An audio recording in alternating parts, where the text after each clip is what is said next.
Elkano, 19 ans, mon meilleur ami depuis la seconde et associé. Lui, il réfléchit, moi j'agis. Ensemble, on est inarrêtables. Raphaël Fouquet, 20 ans, entrepreneur ambitieux et bourré de talent. Raphaël, je dirais qu'il a un gros problème de ponctualité. Défaut, je dirais, il réfléchit trop.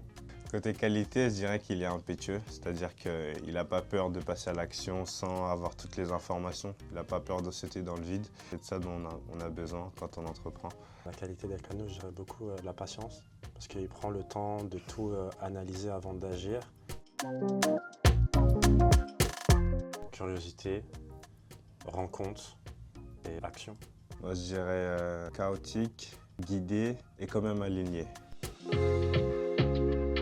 Alors nous, on a fait un constat qui est assez simple. Aujourd'hui, tout se digitalise. Pour nous, les jeunes, c'est fabuleux, c'est naturel, c'est incroyable parce que ça nous facilite la vie. Mais pour beaucoup de nos aînés, c'est-à-dire les seniors, ça représente une barrière. C'est là où Oscar est né, un compagnon numérique conçu pour simplifier, connecter et protéger nos aînés dans leur quotidien digital via 3 canaux. Une app pour les plus technophiles, WhatsApp qui représente leur canal de communication préféré et enfin un numéro d'appel pour les plus en difficulté. Pour ne pas vous laisser sur votre faim, on vous propose une démo. Bonjour, c'est Oscar, votre compagnon numérique. Comment puis-je vous aider aujourd'hui? Bonjour Oscar, j'ai reçu un message qui me dit de payer 2 € pour recevoir mon colis qui arrive à la maison. Merci de me signaler cela, c'est très important. Ce type de message est très probablement une arnaque. Les vrais services de livraison ne demandent jamais de payer une petite somme comme 2 € pour recevoir un colis.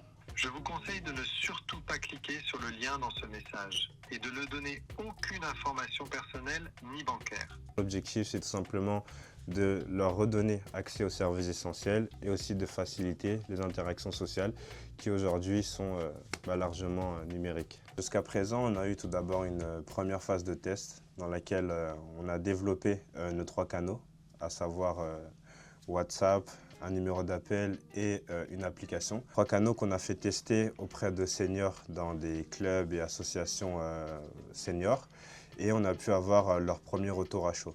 Notre objectif à présent, c'est de refaire une phase de test beaucoup plus longue et beaucoup plus analysée et calculée, puisque c'est à partir de celle-ci qu'on va recueillir tous les éléments nécessaires pour notre lancement et commercialisation.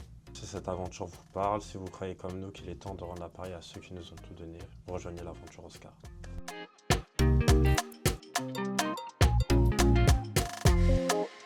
Alors moi, je pense que non.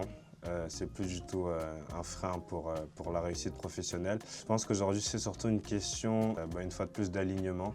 C'est-à-dire de savoir qui on est, de savoir ce qu'on veut, de savoir où est-ce qu'on veut aller, qui on veut devenir. Et ensuite, je dirais, de discernement et d'esprit critique, d'analyser la situation dans laquelle on est, d'analyser l'environnement dans lequel on évolue et savoir si réellement il est pertinent par rapport à nous. Pour moi aussi, je pense pas que c'est un frein. C'est une question de vouloir qui tu veux être réellement. Dans un premier temps, faire déjà une introspection personnelle, établir un plan par la suite et se dire qu'est-ce que je dois faire pour atteindre mon objectif.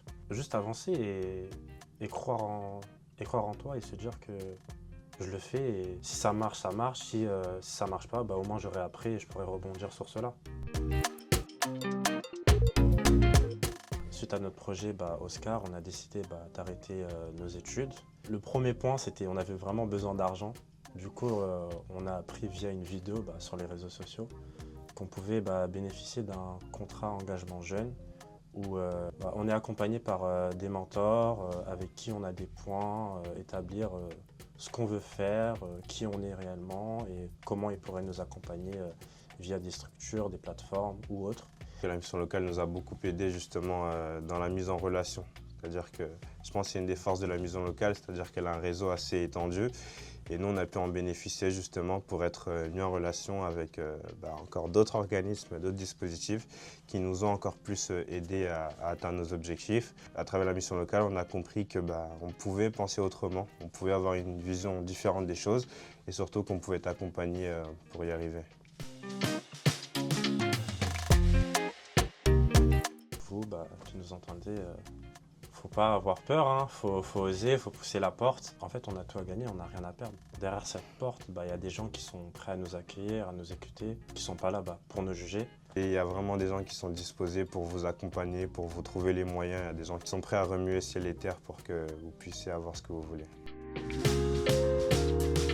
Moi, je pense que réussir, c'est arriver le jour où on est prêt à rendre l'âme, sur le lit d'hôpital par exemple, et pouvoir être satisfait, pouvoir être heureux, simplement content du fait qu'on a vécu une vie alignée, encore une fois et toujours, alignée avec ce qu'on a toujours voulu depuis petit. Je pense qu'il y a aussi beaucoup une question de transmission.